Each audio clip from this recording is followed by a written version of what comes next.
Attack power permanently increased for each Evergaol prisoner defeated. This relic right here has done a number on the Nightreign player base, as it is undoubtedly the most powerful relic in the game with its 5% damage increase per Evergaol clear. And to put in perspective how strong this relic actually is, the damage difference between level 5 and level 15 is between 30 to 40%, depending on like your character and level. Like with the Raider and a Colossal Weapon, with any rarity, it's about a 30% increase, but with a Duchess and a Dagger, any rarity is about a 40% damage increase. And that's because her dexterity scaling is like well below the soft cap. But do you know what else can give you a 40% damage increase? The Evergaol relic. With all 7 Evergaols cleared at level 5, you will get more damage than you would at level 15 without Evergaols. Now, obviously, no one is going to be at level 5 with all Evergaols cleared.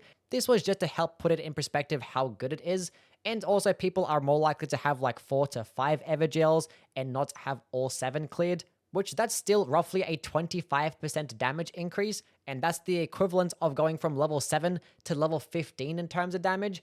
Even if you only ended up getting 3 Evergaols, if you are at level 10, you're going to be better off than you would be at level 15 without Evergaols. Once again, that is just in terms of damage. Obviously, levels do offer more things like health, stamina, FP, resistances, but it's not even necessarily the case of you having to sacrifice lots of levels just to be able to complete Evergaols when the Evergaol rewards offer you plenty of runes as well. Now, there will be some times where you might have to waste a lot of time just to get to an Evergaol, so at worst, you might have to sacrifice a level or 2, which if that means getting a couple more Evergaols cleared, then it's definitely worth it. Now, there still are going to be some weaknesses to this meta. Number 1, Evergaols do not offer any weapons, which obviously having purple and gold weapons are a great benefit due to their options and passive effects. Also, having more time to clear out other low-tier bosses could just result in more powers too.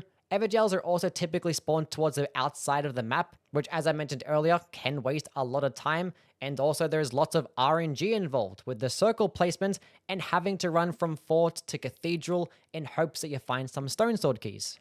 And arguably just as powerful as the Evergaol relic is the shifting earth events, and having shifting earth events conjured up can actually remove a handful of Evergaols. Now, despite all these downsides, it is still by far the best relic in the game, because no other relic gives you as good as a damage boost to all of your sources, whether it's be weapons, spells, even your bare fist. And yet, even though it is really good, people don't always run it, and in fact, some hate running it altogether.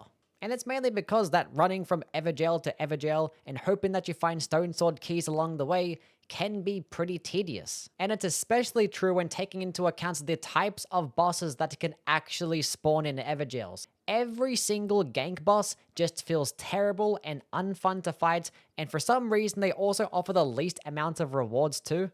Now, if these bosses were replaced with bosses that people actually like, would people like this meta more? Yes, obviously they would, but it still would need to be changed, because in the history of gaming, when there is only one particular thing that is the meta, it has never boded well, whether it be short-term or long-term. Doing the exact same thing every single run can be cool for a certain amount of time, and the amount of time can differ from person to person. Some can just do nothing but do Evergaol meta for months on end, and other people can't even last one run. Now, the way I see the Evergaol meta is that it is just a representation of a major problem with this game, and that is the lack of diversified content. Runs are just not that random. And if your routing is going to be the same every run, relying on the same tedious things, then it's gonna get old very quick. And this isn't just true for Evergaols. I think this also extends to many other parts of the game, even shifting earth events. Which shifting earth events don't really get as much slack as Evergaols due to them being less frustrating, more visually pleasing, and also just offering more tangible rewards. Now, I think they're just as boring, probably even more so. Now, this part of the video is going to be very subjective, feel free to skip if you want, but I hate shifting earth events. They ruin one of the most enjoyable aspects of the game for me, and that is randomization.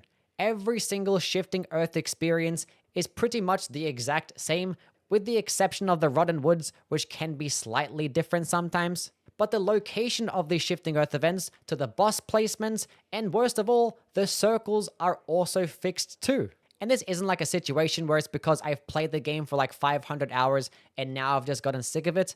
I felt like this about the Shifting Earth events for a while. They just offer a less randomized version of the game while making it a lot easier.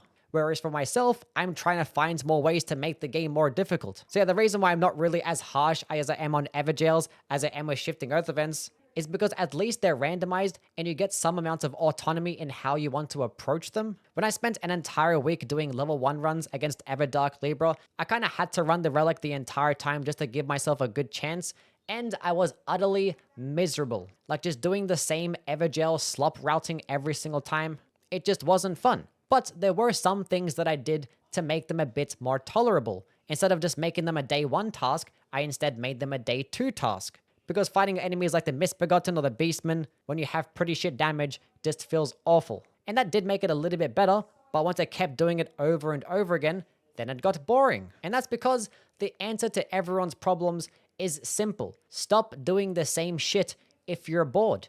Pick a different route. Pick a different playstyle. Play a different character. Stop playing the Shifting Earth events. Or if you do get the Shifting Earth events, maybe do like half in day 1 or the other half in day 2. The game offers enough freedoms to where you don't have to optimize the fun out of it.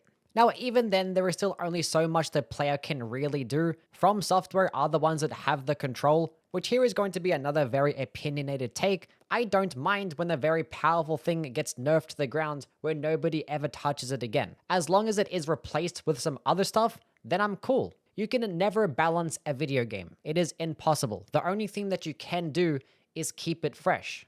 And it's honestly about time that they did so. I don't know why we've gone almost 3 months without a single balancing update. Kinda shitty, not gonna lie. Like the Everdark bosses are cool, but it would be nice if they made better attempts at keeping the meta fresh, which historically speaking, they have given us the bare minimum in that regard.